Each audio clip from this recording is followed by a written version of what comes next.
The eraser tore through the paper on the 5th try. Emma's hand froze above the ruined homework. Numbers swam across the page like some cruel alphabet she'd never learned to read. 12 years old, and she couldn't make sense of simple algebra.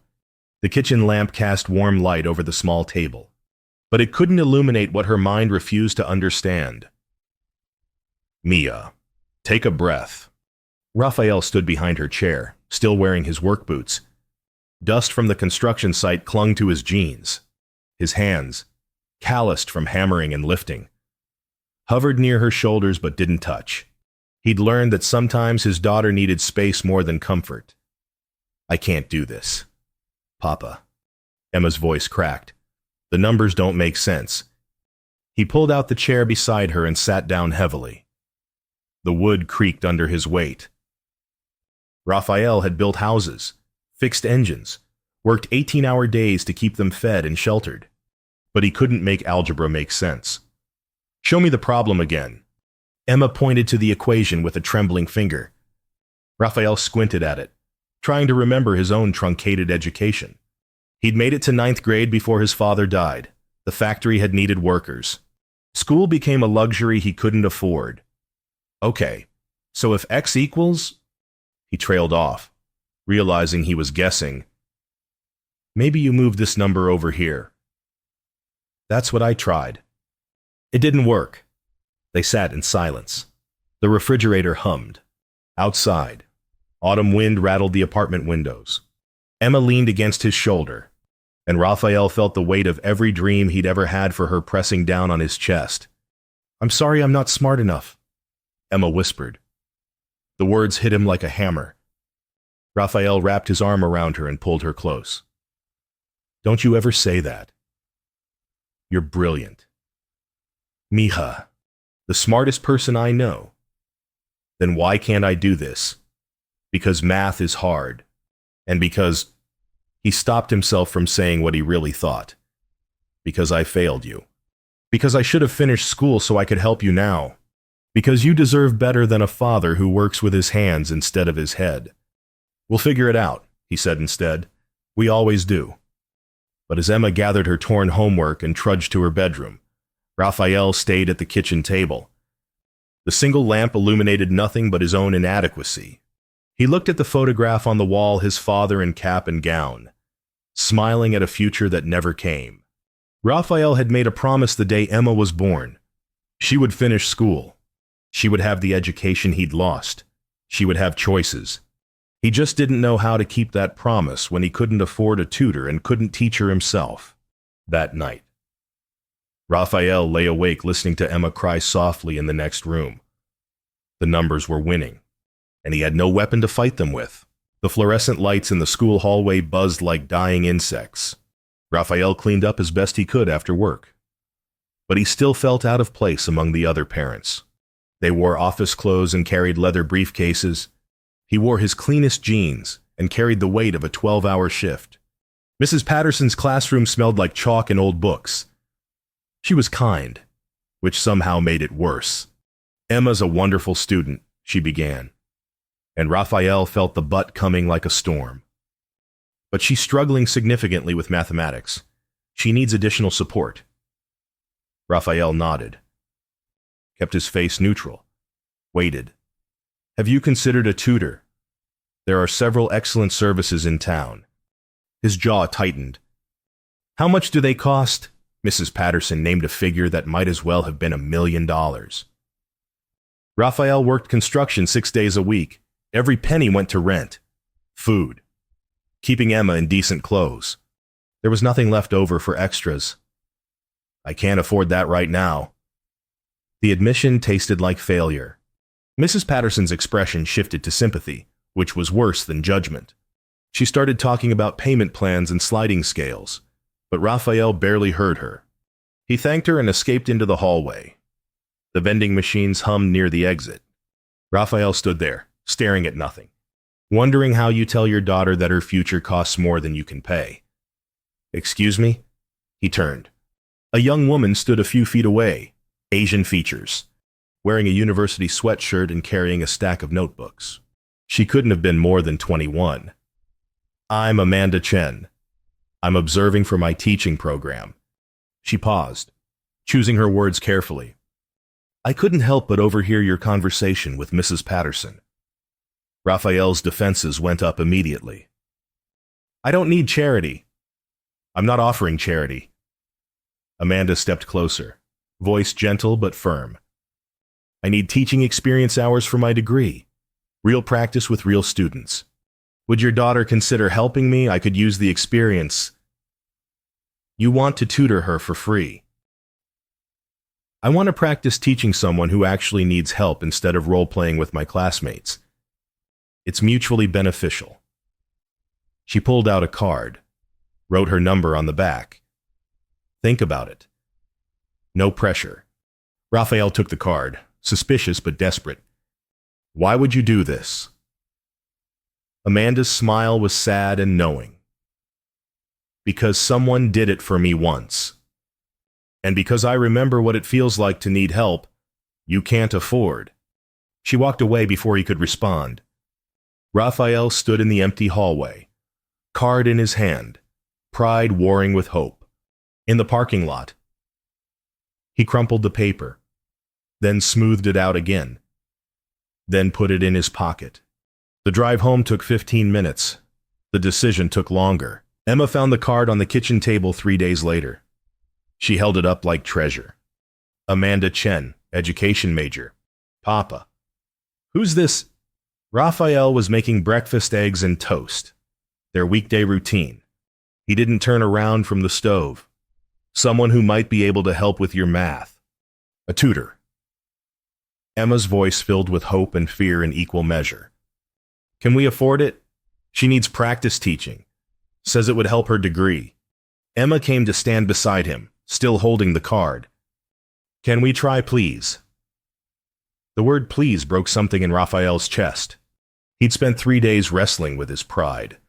3 days remembering his own truncated education. 3 days avoiding the photograph of his father. He was 14 when his father died suddenly. Heart attack at 42. Rafael had been planning to finish high school. Maybe even try for college. His father had wanted that desperately. Finish school, mijo, were nearly the last words his father spoke. Promise me you'll finish, Rafael had promised.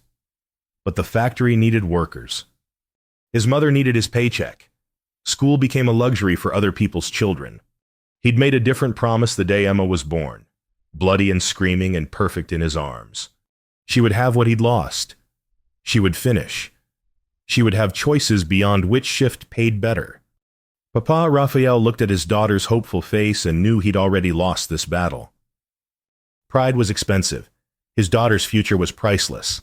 He took the card from her hand and walked to the phone. His voice came out rough when Amanda answered. This is Rafael Garcia, Emma's father. You still need practice teaching. Yes. Amanda sounded pleased but not surprised. Is she interested? 1 session?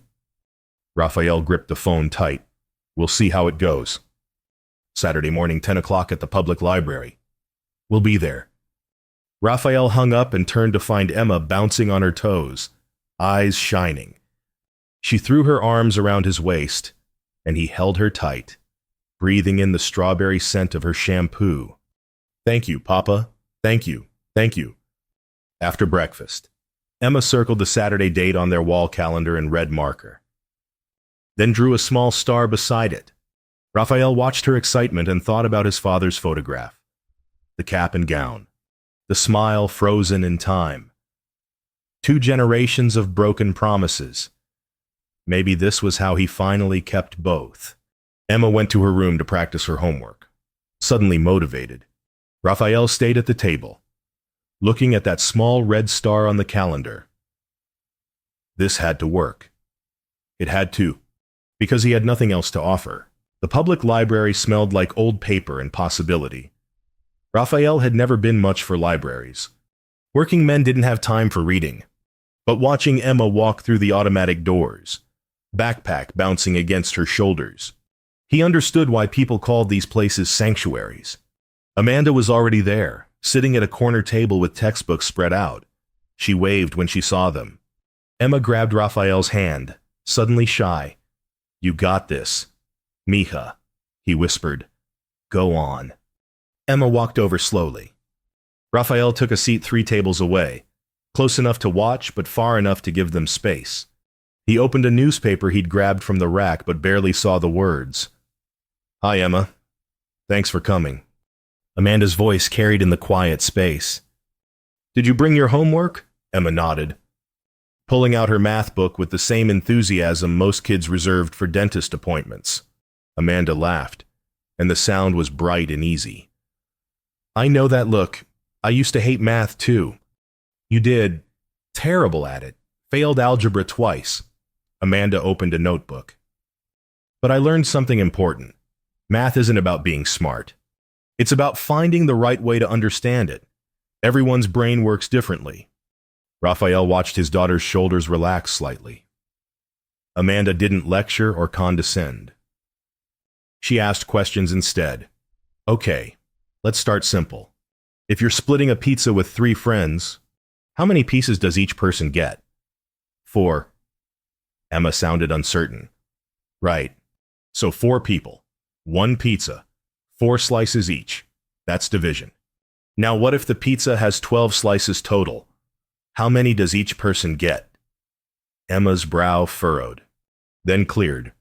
3. Exactly. 12 divided by 4 equals 3. See, you already know how to do math. You just didn't know you were doing it. Rafael saw the moment something clicked in his daughter's mind. Her posture changed. She leaned forward instead of slumping back. For the next 40 minutes, Amanda led Emma through fractions using pizza and cookies and splitting restaurant bills. The breakthrough came near the end. Amanda wrote an equation on paper and stepped back. Emma stared at it, chewed her pencil, then wrote the answer. Looked up with surprise. Is that right? Amanda checked it and smiled. You tell me. Does it make sense? Emma worked through it again in her head. Yeah, it does. Then it's right. Rafael felt something loosen in his chest. Something that had been tight for weeks, maybe months. Emma solved another problem, then another. When Amanda said their hour was up, Emma actually looked disappointed. Can we meet again next week? Absolutely, same time. Same time. Rafael approached as they packed up. Amanda stood and extended her hand. Her grip was firm and confident. Emma's a quick learner, Amanda said. She just needed a different approach.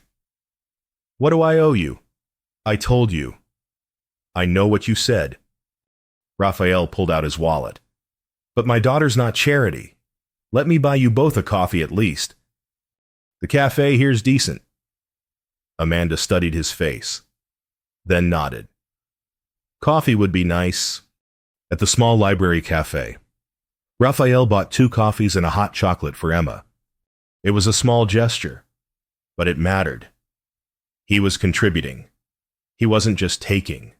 Emma chattered about the lesson while Rafael and Amanda listened. For the first time in months, his daughter sounded excited about mathematics, walking to the truck afterward. Emma reached for his hand. She's really nice. Papa. And I actually understood it. I really did. I saw. Rafael squeezed her fingers. Same time next week, same time next week. In the rearview mirror as they drove away, Rafael caught a glimpse of Amanda waving from the library entrance. Something about her patient smile reminded him that maybe, just maybe, the world still had people in it willing to help for no reason but kindness. Winter arrived with the 6th Saturday session. Emma now showed up early, eager instead of reluctant. She'd bring completed homework like an offering. Amanda would celebrate every correct answer as if Emma had solved string theory. This morning, Emma placed a folded test paper on the table between them, unfolded it slowly. B- glared up in red ink at the top. I passed, Emma whispered. I actually passed. Amanda grabbed Emma's hands and squeezed. I knew you would. I knew it.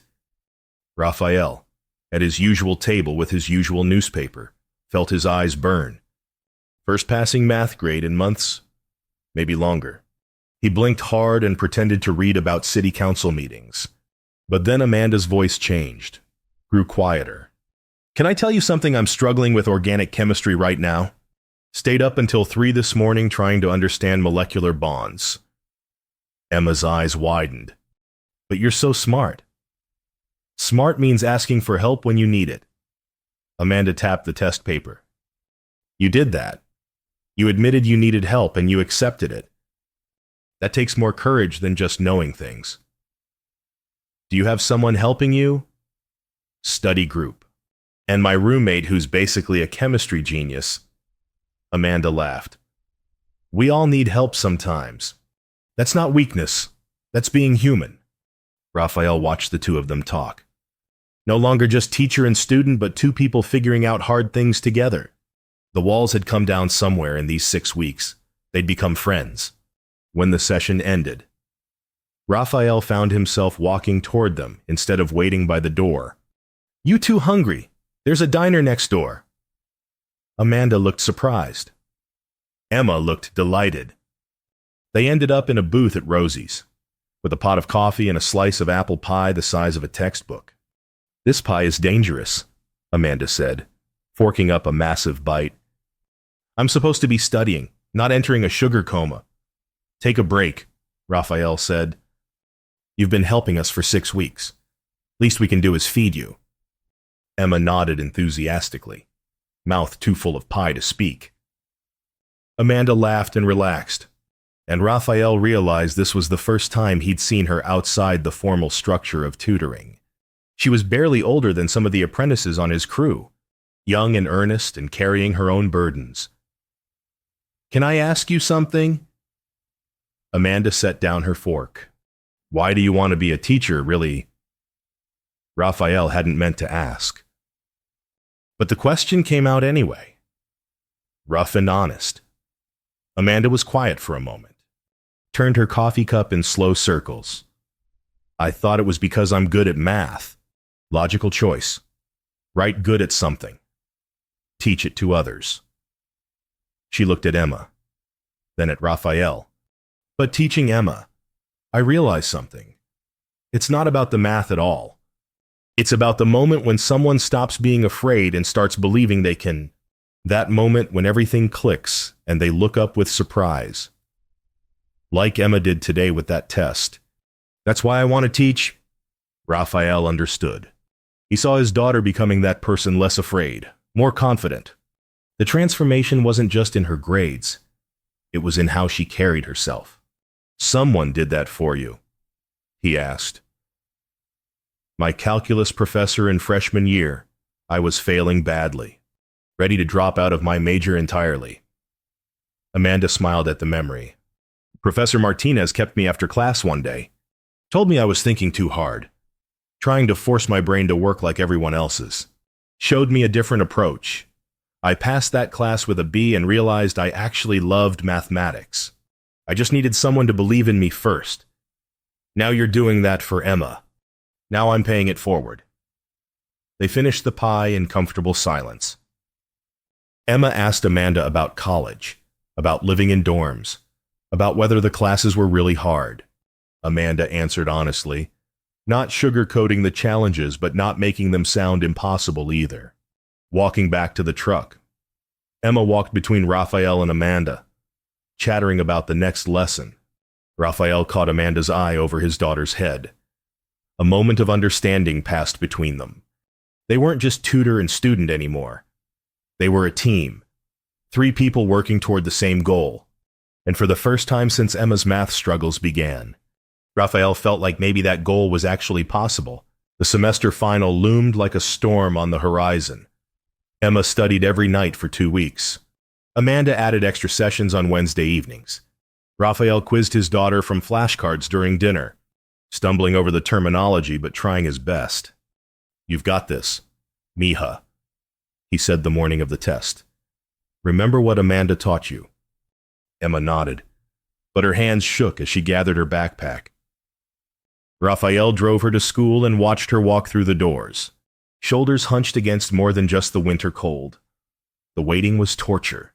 He went to work but couldn't focus, hammered his thumb twice and nearly fell off a ladder. His crew boss sent him home early, Saturday morning arrived gray and cold. Emma walked into the library like she was approaching a funeral. Amanda looked up from the table and knew immediately. That bad. Emma sat down and pulled out her tablet, logged into the school portal, turned it so Amanda could see the screen. 32%. Failed. Catastrophically. I studied so hard. Emma's voice was barely a whisper. I understood everything in practice, but when I sat down for the test, it all just disappeared. The numbers turned into gibberish. I panicked and I couldn't remember anything and I just... She put her head down on the table. Her shoulders shook. Amanda reached across and touched Emma's hand gently. Hey, look at me. Emma lifted her head. Tears streaked her face. One test doesn't define you. You know this material. I've watched you solve these problems, but I failed. All that work and I still failed. I'm just not smart enough. Amanda, we should stop wasting your time. The words hit like stones. Amanda tried patient encouragement, tried explaining test anxiety, tried everything. But Emma had shut down completely. Wouldn't open her textbook. Wouldn't try even one practice problem. The session ended early, tense and uncomfortable. Emma packed up quickly and fled to the bathroom. Amanda stood and walked to where Rafael sat, trying to look like he hadn't just watched his daughter's spirit break. Rafael, this isn't over.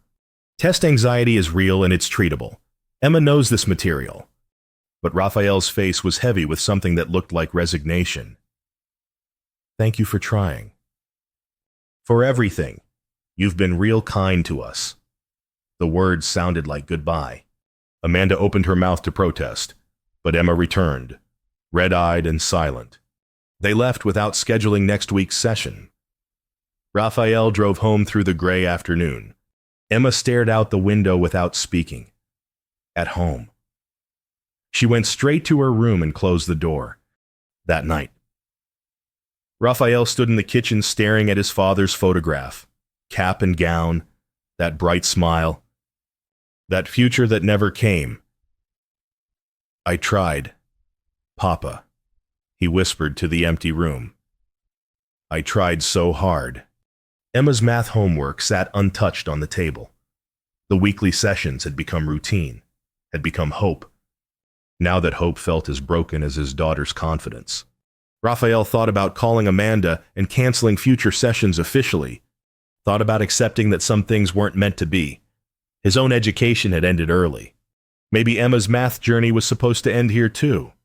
But when he picked up the phone, he couldn't make himself dial. Couldn't quite give up yet. He set the phone down and turned off the kitchen light. In the darkness. That photograph was invisible. But Rafael knew it was there. Watching. Judging. Waiting for him to keep the promise he'd made. He just didn't know how anymore. Wednesday evening. A knock on the apartment door. Rafael wasn't expecting anyone. Emma was in her room. Had barely spoken in 3 days. He opened the door to find Amanda standing there with 2 grocery bags. What? I'm terrible at cooking, Amanda said, walking past him uninvited. Emma. You home. Emma appeared in her doorway. Surprised. Amanda. I need help measuring ingredients. You any good at fractions? Emma's defenses went up immediately. I don't want to do math. This isn't math. This is cooking. Amanda set the bags on the kitchen counter and started unpacking. Flour, sugar, butter, vanilla extract. I'm making cookies for my study group, and I always mess up the measurements. Can you help me or not? Rafael watched. Uncertain. Emma approached slowly. Curious despite herself. What kind of cookies? Chocolate chip. Recipe says 1 3/4 cups of flour. How many quarter cups is that? Emma picked up the measuring cup. Hesitated. Then worked it out in her head. 7. You sure? 4 quarters make 1 whole, so 1 cup is 4 quarters. 3 quarters is 3 more. 4 plus 3 equals 7. See, you just did math. Amanda smiled at Emma's shocked expression. Cooking is nothing but fractions and ratios. You've been doing it your whole life without realizing. They worked together, Amanda asking questions, Emma measuring and converting. Rafael watched from the doorway as his daughter forgot to be defeated and just helped. Mixed ingredients. Solved problems without thinking of them as problems. While the first batch baked, Amanda pulled out Rafael's household budget notebook from where it sat on the counter. She'd asked permission earlier, and Rafael had agreed, curious. Emma, come look at this. Your dad is amazing at math. Emma peered over Amanda's shoulder. The notebook showed careful columns: income, rent, utilities, food, savings, every penny accounted for. Your father does algebra every single month. He has to make these numbers work, or you don't eat. Don't have electricity, don't have a home. That's not easy math. That's survival math. And he never fails the test. Emma looked at Rafael with new eyes. Really? Rafael shrugged, embarrassed. Just budgeting. That's algebra, Amanda insisted. Income minus expenses equals what's left over. If this amount goes here, how much can go there? You learned math from your dad. Emma, you just didn't call it that. They ate warm cookies while Amanda talked about her own struggles. I failed calculus twice before I passed. Twice. I wanted to quit my major. Change to something easier. But my dad kept saying, one more try. Amanda, just one more. Did it get easier? Emma asked quietly. No, but I got stronger. Learned my brain doesn't work like other people's. Learned to ask for help. Learned that failing a test doesn't mean you've failed yourself. Amanda met Emma's eyes. The test didn't measure what you know. Emma, it measured how well you perform under pressure. Those are different skills. So what do? We try again. But this time we also practice test taking. Practice breathing techniques for when you panic. Practice pacing yourself. Practice the environment, not just the material. Rafael spoke from the doorway. You think it'll work? I think Emma knows the math. We just have to get the anxiety out of the way so she can show it. Amanda turned to Emma. You willing to try one more time? Emma looked at the cookies they'd made together. At her father's budget notebook. At Amanda's honest, hopeful face. One more try. That's all I'm asking. They made a pact over the remaining cookies. Weekly sessions resume. Extra focus on test preparation. Rafael would help quiz Emma in timed conditions to simulate pressure. They'd work together, all three of them. When Amanda left, she squeezed Rafael's shoulder. She's got this. So do you.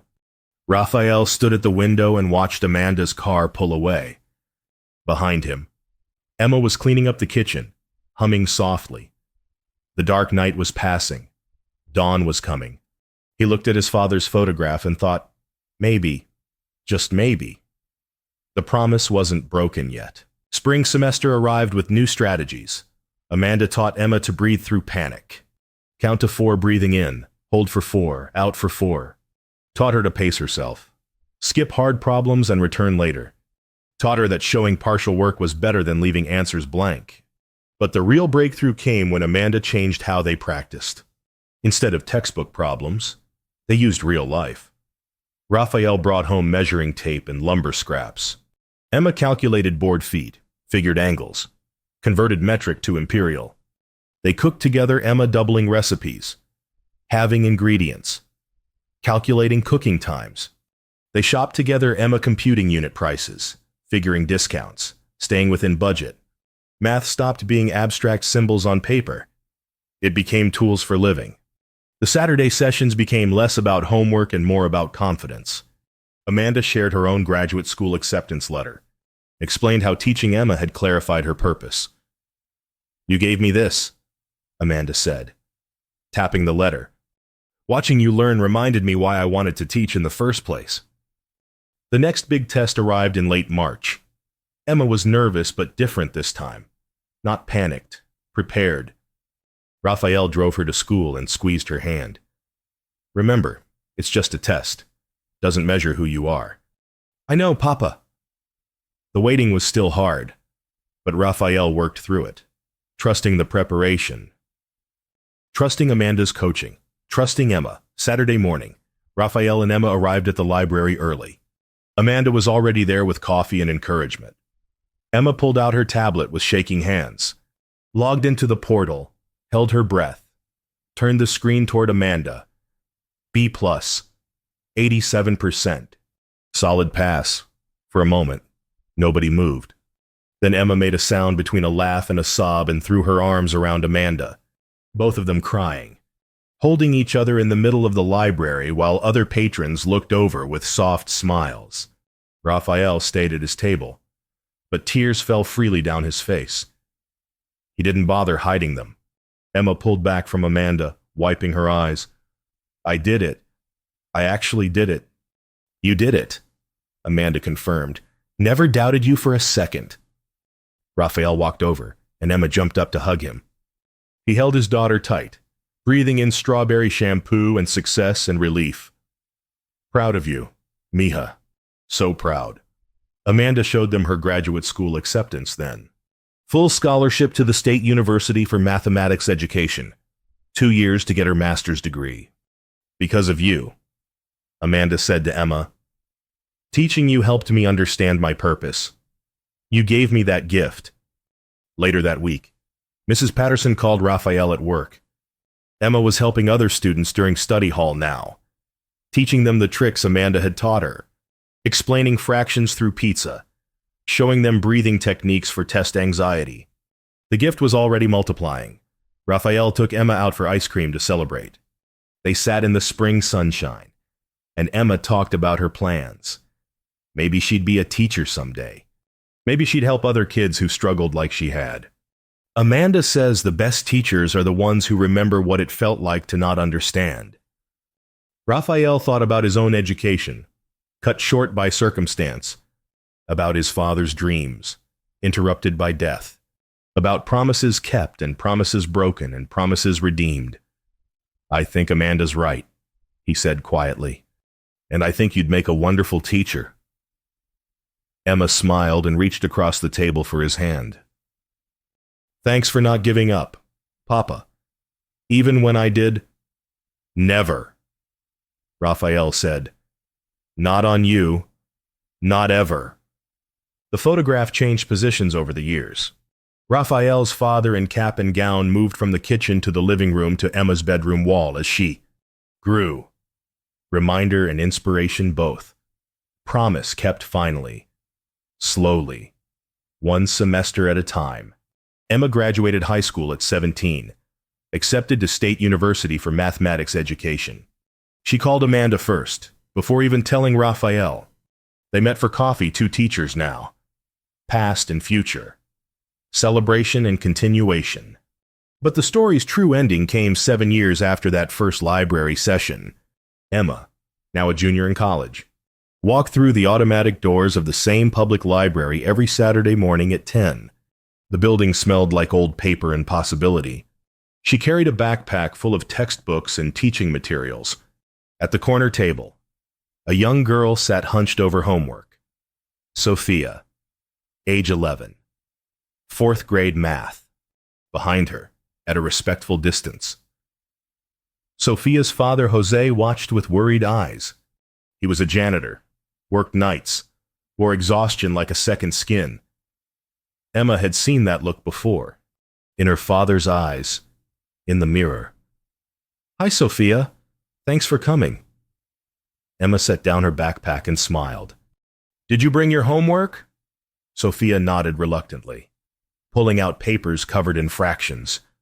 Emma recognized the fear in her eyes, the defensive hunch of her shoulders. I know that look. I used to hate math, too. You did terrible at it. Failed tests, cried over homework, felt really dumb. Emma opened her notebook. But I learned something important. Math isn't about being smart. It's about finding the right way to understand it. Everyone's brain works differently. She led Sophia through the same techniques Amanda had taught her. pizza fractions, real-world examples, questions instead of lectures. And after 40 minutes, the breakthrough came: Sophia solving a problem independently, looking up with stunned pride. "Is that right?" Emma checked it. "You tell me. Does it make sense?" Sophia worked through it again. Yeah, it does." "Then it's right." At the table across the room, Jose's shoulders relaxed slightly. Emma caught his eye and smiled.